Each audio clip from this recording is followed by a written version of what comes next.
we had this idea few months back. We didn't have the money then, but we were able to get a donor to help us out. One of the things we've discovered, and I never knew this, but in many parts of the African-American community around the country, the most influential person there is not the pastor of the church, it's the owner of the barbershop. Barbershop owners are very influential within the large segments of the African-American population.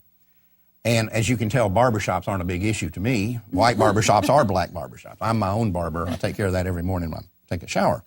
But anyway,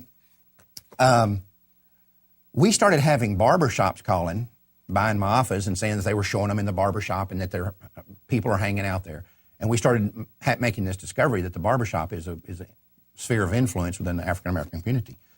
So what I wanted to do is not just to leave this up to chance, but to actually do something proactive to get the barbershops on board.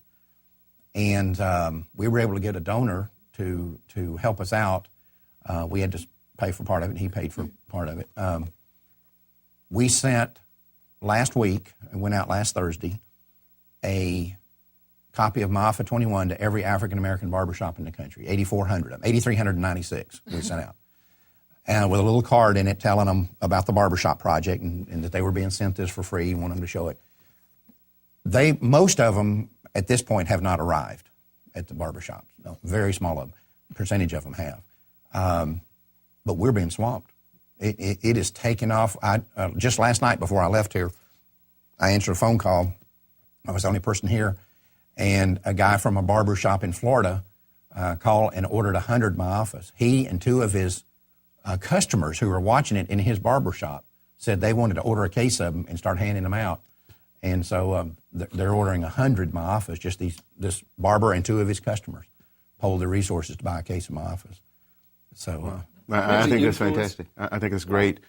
If it's working in the barbershops, why not the beauty salons? Well, maybe that may be another because that's venue. Another favorite place for people to gather, and that's where a lot of conversation goes on, and idle talk. Remember the term "only my hairdresser knows for sure." Right. Right. So if it's working in the barbershops, it certainly will work in the beauty salons. Well, that would be another thing. We'd have to raise the money to do that. I mean, it's not cheap to do these things. But we did send out 8,396. We bought a list of barbershops in African-American communities. And I don't think we've done a project where we started getting the level of response this early on, when given that 90% of these things probably haven't been delivered yet. It may be a cheaper approach if you find out where they have their shows and for the beauty technicians to go and learn new styles. And I know they have a big one in Atlanta, Georgia, every year. And they come from all over the country to assemble there. If you set up a booth there or go there, it'd be cheaper.